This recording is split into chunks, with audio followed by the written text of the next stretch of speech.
जब ये चुनाव नजदीक आया है तो रेवड़ी बांटने की याद आई है। जदयू से न सिर्फ सीट छीन ली है, जदयू का स्थानीय हो गया रोल नंबर 4। लालू और नीतीश के बीच की जो राजनीति है, कहीं कोई नया विकल्प की तलाश हो रही है। स्वाहा को नहीं सुनेंगे, मुसलमान का नहीं सुनेगा, आएगा तो सम्मान देंगे। नाश्ता करने भी सांसद के यहाँ लोग नाश्ता करने जाता है। क्या कठिन चुनौती होगी नीतीश कुमार को 11वीं बार सीएम बनने में, उसका एक ही संकेत समझ लीजिए। उपचुनाव के नतीजा आया तो एनडीए में खूब मिठाइयाँ बटी। कारण ये था कि उपचुनाव के नतीजे ने बता दिया था कि नीतीश कुमार के साथ रहने वाले लोगों को फ़ायदा पहुंचेगा। लेकिन विधान परिषद के एक सीट पर हुए चुनाव ने सबसे ज़्यादा नुकसान नीतीश कुमार और एनडीए को पहुंचा दिया है। निर्दलीय उम्मीदवार ने जीतकर नीतीश को मैसेज दिया कि जो लोग गलतफहमी पाल बैठे थे कि नीतीश का चेहरा सर्वमान्य है, उनके लिए झटका। हालांकि एमएलसी चुनाव का अलग प्रबंधन होता है, ये समझेंगे। हमारे साथ वरिष्ठ पत्रकार अरुण पांडे जी हैं। आखिर विधान परिषद चुनाव में हार के पीछे का रीज़न क्या और जीतने वाले उम्मीदवार की क्या कुछ रणनीति रही है, ये समझने के लिए कोई बयान हम नहीं ले रहे हैं। अब हर दिन इस तरीके के अलग अलग मुद्दे पर हम बिहार के जो वरिष्ठ जर्नलिस्ट होंगे उनसे आपको बयानों का मतलब समझाएंगे और खबरों के पीछे की तह तक जाएंगे, बताएंगे आखिर पूरा माजरा क्या है। अरुण जी, सबसे पहले आपका फर्स्ट बिहार झारखंड के तमाम दर्शकों की तरफ से आपका स्वागत है। धन्यवाद आपको भी। विधान परिषद चुनाव का जो नतीजा आया, इस नतीजे को आप कैसे देख रहे हैं? देखिए, तिरहुत स्नातक विधान परिषद की जो तिरहुत स्नातक सीट है, उसके लिए आज नतीजा आ गया है और पूरे कल शाम से ही गिनती तो दिन से ही शुरू हो गई थी। ब्रिजवासी, जिनका नाम है बंशीधर ब्रिजवासी, निर्दलीय उम्मीदवार थे। शिक्षक की नौकरी गंवाई है शिक्षकों के लिए संघर्ष करके। अब सड़क पर संघर्ष किया, अब सदन में संघर्ष करने का उनको अवसर मिल गया। और आपने ठीक ही कहा कि ये उपचुनाव जो विधान परिषद का उपचुनाव है, उसमें तो जदयू से न सिर्फ सीट छीन ली है, जदयू का स्थानीय हो गया रोल नंबर 4। जो एक था, सीट ही नहीं छीन गई। जैसे अभी आपने उपचुनाव की बात की, विधानसभा उपचुनाव की बात, उसमें जो राजद की रामगढ़ सीट थी, वहाँ राजद हो गया था रोल नंबर 3। तो ये है भाई, दो भाई की जो राजनीति बिहार में पिछले 3 दशक से चल रही है, ये जनता का मूड बताता है। शिक्षक पिछले 2 साल से के पाठक के समय से शिक्षा में सुधार के नाम पर बिहार में 5.5 लाख शिक्षक हैं, 76,000 स्कूल हैं। और शिक्षा में सुधार के लिए सरकार ने जो एटीट्यूड अपनाया, जो कार्रवाई की, जो कदम उठाया, उससे शिक्षकों में कितना रोष क्षोभ था, ये तिरहुत उपचुनाव का नतीजा उसका प्रकटीकरण है। और एक ऐसा व्यक्ति जो शिक्षकों के कौच पर शहीद हो गया था, अभी नौकरी गंवा दी थी उसने, और ये उपचुनाव का अवसर आया, उसने लड़ा और शिक्षकों ने तन मन धन से सहयोग किया। सहनी एक गरीब परिवार का, साधारण परिवार का, अति पिछड़ा समाज का ब्रिजवासी बंशीधर से, और मुजफ्फरपुर के इलाके के उसका सामाजिक क्या आधार है, क्या है, आप जानते हैं कि वैशाली, तिरहुत, मुजफ्फरपुर, सीतामढ़ी और शिवहर, इन 4 जिलों को मिला करके ये कंस्टिट्यूंसी तिरहुत सीट बनी है। और देवेश चंद्र ठाकुर के इस्तीफे से खाली हुई थी, वो अभी सीतामढ़ी से एमपी हो गए, जदयू के हैं, और विधान परिषद के सभापति थे। उनके खाली होने से सीट से जदयू ने प्रदेश के प्रवक्ता अभिषेक झा को कैंडिडेट बनाया था, तो चौथे नंबर पर चले गए।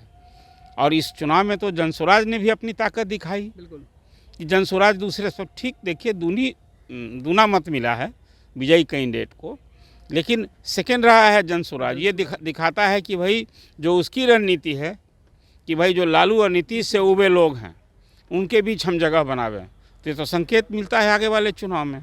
आपने कहा है कि चुनाव के नतीजे को आप किस दृष्टि से देखते हैं जी। तो अब सिर्फ इन 2 चेहरा नहीं, अब कोई विकल्प भी तलाश है। एक ये संकेत है इस उपचुनाव का। देखिए, आखिर स्नातक सीट में शिक्षक और स्नातक, यही तो मतदाता होते हैं, वो जनता है ना। 1 लाख, 1.25 लाख वहाँ वोटर्स थे जो ही पढ़े लिखे लोग हैं।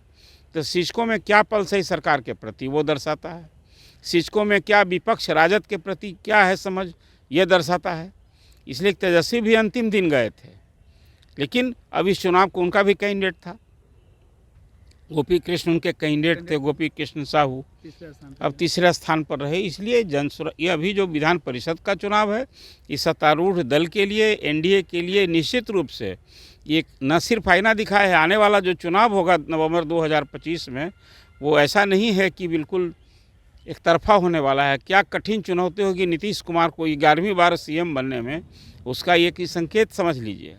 ये 4 सीटों के जो लोग चुनाव हुए, ठीक है, ये सबक था विपक्ष के लिए, लेकिन ये अब तो राजनीति ही न ठहर गई है। इसलिए मैं इस चुनाव को इस दृष्टि से देखता हूँ। हाँ, अब मैं देख रहा हूँ कि ACS के पाठक के बदलने के बाद एस सिद्धार्थ ने शिक्षकों के प्रति एक रचनात्मक व्यू लिया है, सकारात्मक व्यू लिया है। उनकी परेशानी दूर करने के लिए सारे कदम उठाए जा रहे हैं। और के पाठक के अधिसंख्य फैसले, आदेश को पलट दिए जा रहे हैं। आपने देखा स्कूल की टाइमिंग बदली है, वही विधानसभा है। बिल्कुल। जहाँ फरवरी में नीतीश कुमार ने घोषणा की थी कि स्कूल की टाइमिंग 10 से 4 हुई, पूरे साल बीत गए, हुआ क्या? के पाठक ने नहीं मानी। और ये मुख्यमंत्री की बात नहीं मानी तो फिर किसका चलेगा? आप बताइए। यहाँ पॉलिटिकल एक्टिविटी बिल्कुल सीएम की अथॉरिटी को चैलेंज होता रहा। नवंबर महीने में जब शरद सत्र आया, उसके चंद दिन पहले स्कूलों की टाइम 9:30 से 4 की गई है। अब एक तो ये बात हुई, कुछ और बदलाव हुए हैं। स्कूल में दक्ष क्लास बदला है। स्कूल में फिर शिक्षक सामूहिक ये तबादले की मांग कर रहे थे, तो पहले तो तबादला नीति इन्होंने रद्द किया, दूसरे दिन ऐच्छिक स्थानांतरण की नीति लेकर आए हैं, कर रहे हैं। अभी 15 दिसंबर तक आवेदन लिए जा रहे हैं और 60,000 से अधिक आवेदन आ चुके हैं। जैसा मैंने आपसे बताया कि 5.5 लाख शिक्षक हैं। अब वो सभी सामान्य भी तबादला चाहते हैं, लेकिन मुझे लगता है कि जो सरकार का अभी स्टैंड है कि हम 5 बार जब सक्षमता परीक्षा ले लेंगे, तब फिर हम तबादला की उदार नीति लाएंगे और कोशिश होगी कि घर के समीप लोग आवें। तो एक तरह से मैं मानता हूं कि आज जो उपचुनाव का नतीजा है, जो सामने आया है, वो सरकार के लिए भी ये आईना खुलने वाला है। आईना है, दिखाया है जनता ने। जनता भी, शिक्षक और स्नातक भी जनता ही है। वो तो बुद्धिजीवी हैं, वो समाज में जो मैसेज देंगे वो बाकी लोगों को प्रभावित भी करता है। लेकिन नीतीश कुमार और विपक्ष के लिए भी चुनौती थी और दोनों यहाँ फिसड़े हो गए और तीसरे को मौका मिलते हुए दिखाई पड़ा। आपने देखा नहीं, अभी पूर्णिया के एक सीट के लिए उपचुनाव हुआ था, याद कीजिए। जी बिल्कुल। रुपौली की बात मैं कर रहा हूँ। वहाँ क्या हुआ? वहाँ भी जदयू और राजद पिछड़ गया। वो जदयू की सीट माने तो भी छिन गई और वहाँ निर्दलीय जीत गया।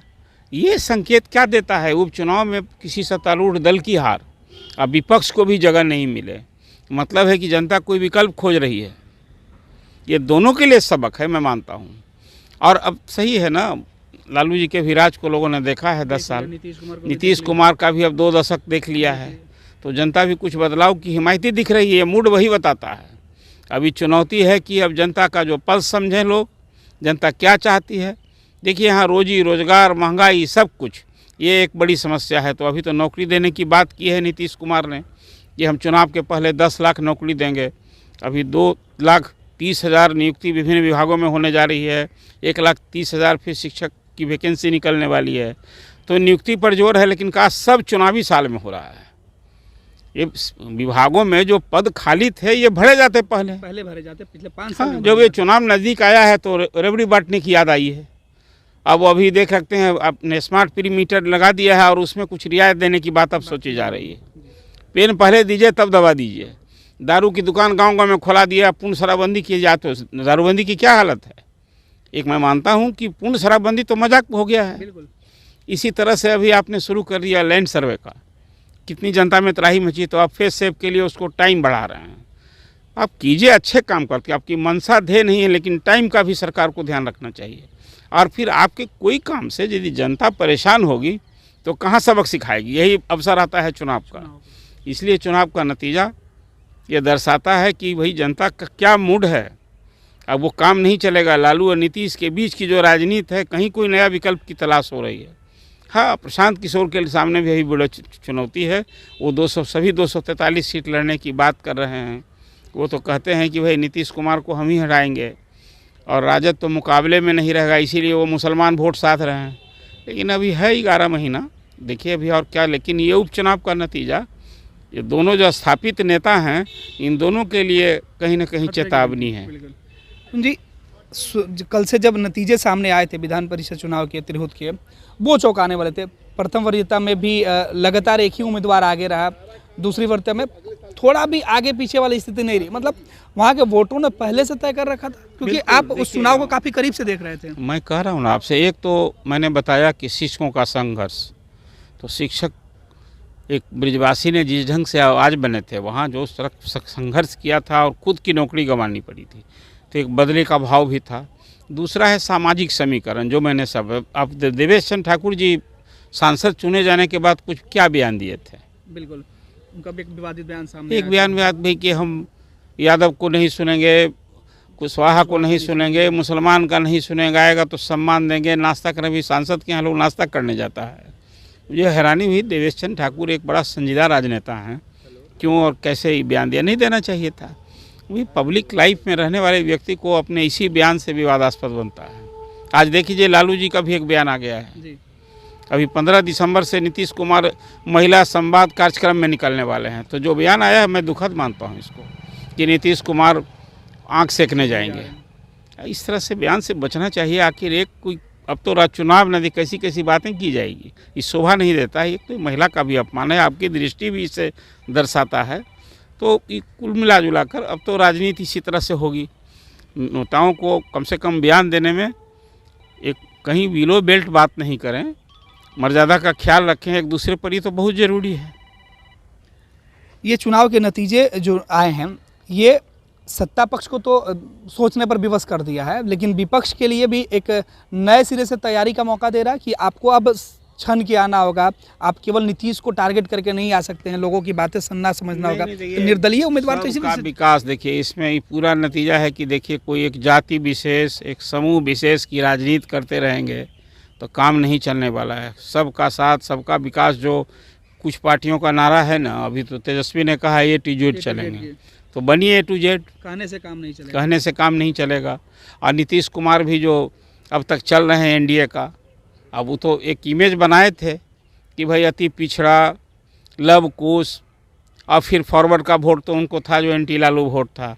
लेकिन अभी समीकरण की जो राजनीति है ना, कभी कभी सब फेल हो जाता है। जब जनता एक बार अंगड़ाई लेती है ना, तो ये सारे समीकरण फेल हो जाते हैं। वो दो उपचुनाव के अभी नतीजे जो हैं ना, कुछ इसी ओर संकेत कर रहा है कि जनता कुछ, अब आपने देखा बेलागंज में 36-35 साल का गढ़ किला जो था राजद का ध्वस्त हो गया। ये क्या दर्शाता है? इसलिए जो बात आप कह रहे हैं, ये उपचुनाव इस बात का संकेत है कि जो सत्तारूढ़ दल है उसके लिए और विपक्ष के लिए, कि अब जिस राह पर आप चल रहे हैं, ये राह से आपका काम यदि चलने वाला नहीं, आप सिमट जाइएगा। आखिरी सवाल, नीतीश कुमार की भी पूरे जो काम करने का स्टाइल है, आप करीब से उनको देखे हुए हैं, ये उपचुनाव के नतीजे नीतीश कुमार का ही चेहरा था हर जगह, चाहे आप रुपौली की बात कर लें या बिहार में भी जहाँ एनडीए को 4 सीटों की जीत मिली है, वहाँ भी नीतीश कुमार का ही चेहरा था। लेकिन इतना जल्दी कैसे लोगों का मत बदल जाता है? एक जगह जीत मिलती है और तुरंत हार मिल जाती है। हर चुनाव का एक अलग अलग परिदृश्य होता है। लोकसभा के चुनाव में कुछ और, विधानसभा के चुनाव में कुछ और उपचुनाव में कुछ और। कुछ उपचुनाव जो पंचायत चुनाव तक कुछ लोकल फैक्टर भी काम करता है, कैंडिडेट विशेष का भी क्या प्रभाव है, यह भी काम करता है। इसको समग्रता में, कोई लोकसभा चुनाव जीत रहा है वो विधानसभा भी जीत जाए, हर बार ऐसा नहीं होता है। मैं ये कह रहा हूँ कि जो वोटर्स है उसके पल्स को समझना चाहिए, कि जैसी बात मैंने कही कि ये उपचुनाव के नतीजे दर्शाते हैं कि सत्तारूढ़ दल भी और विपक्ष भी, जो अभी स्थापित मुख्य विपक्षी दल है, वही इसी विधानसभा में राबड़ी देवी जी हैं, यहाँ विधान परिषद में विपक्ष के नेता, और यहाँ हैं तेजस्वी यादव, तो वो तो अपनी जगह कायम है। अब विपक्ष के बजाय सत्ता पक्ष में यदि आना है तो कुछ तो बदलाव करना होगा ना, अपने ढर्रे में, अपने काम में, अपने अप्रोच में, जनता से कनेक्ट करने में, ये सब कुछ ना करना होगा।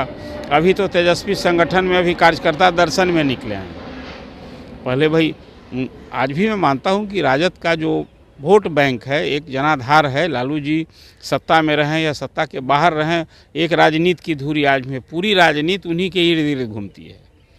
लेकिन विपक्षी में बैठे रहना है कि सत्ता में आना है? सत्ता में आने के लिए तो और को भी जोड़ना होगा। A to Z की बात आप करते हैं, तो A to Z काम वैसा दिखना भी चाहिए, ये तो है ना। बिल्कुल, बहुत बहुत धन्यवाद सर आपका। तो A to Z की बात करने से काम नहीं चलेगा, और ज़रूरत जो वोटरों की है, नब्ज टटोलनी होगी, वरना नतीजे इसी प्रकार चौंकाने वाले आएंगे, चाहे वो उपचुनाव के नतीजे हो या फिर वो आने वाले चुनाव के हो। निर्दलीय ने जिस तरीके से जीत हासिल की है, ये बता रहा है कि सत्ता से नाराज लोग विपक्ष पर भी भरोसा नहीं कर पाए।